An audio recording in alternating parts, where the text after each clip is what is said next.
भक्ति करने लगे। जब तुलसीदास रामचरितमानस की रचना शुरू कर रहे थे, उसी दिन उसके गांव में एक लड़के की शादी हुई और वो लड़का अपनी नववधू को लेकर अपने घर आया। रात को किसी कारणवश उस लड़के की मृत्यु हो गई। लड़के के घर वाले रोने लगे।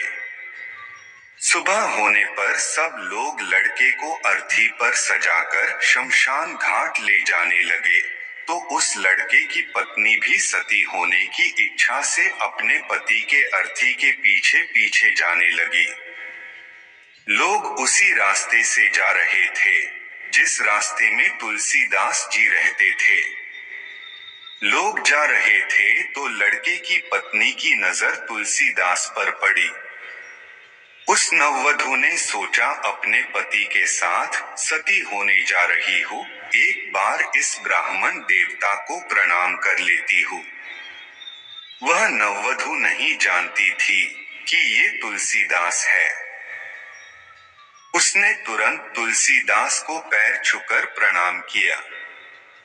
तुलसीदास ने उसे अखंड सौभाग्यवती होने का आशीर्वाद दिया।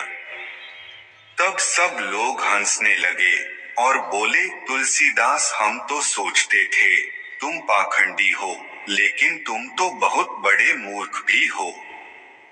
इस लड़की का पति मर चुका है, यह अखंड सौभाग्यवती कैसे हो सकती है? सब बोलने लगे, तू भी झूठा, तेरा राम भी झूठा।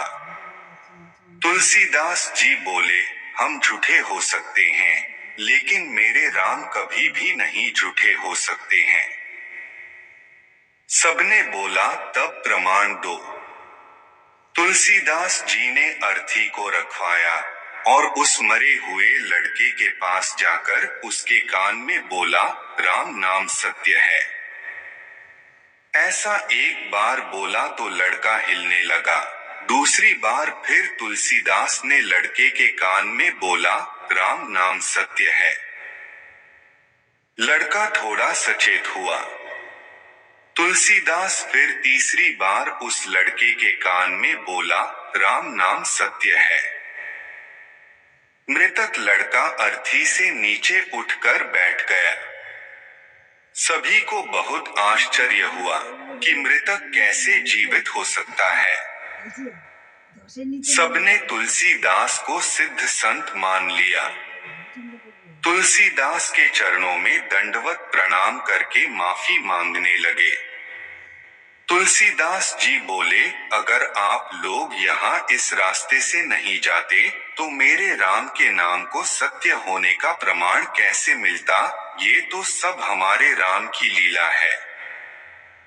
उसी दिन से मृतक के पीछे राम नाम सत्य है बोलने की प्रथा चल पड़ी। जय श्री राम। राम राम जपते रहो, काम करते रहो।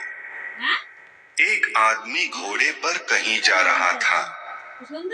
घोड़े को जोर की प्यास लगी थी।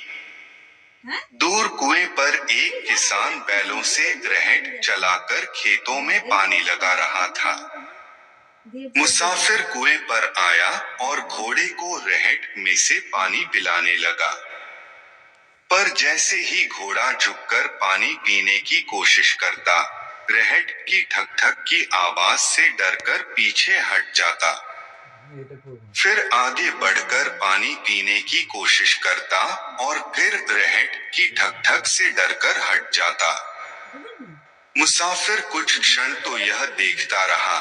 फिर उसने किसान से कहा कि थोड़ी देर के लिए अपने बैलों को रोक ले ताकि रहट की ठक ठक बंद हो और घोड़ा पानी पी सके।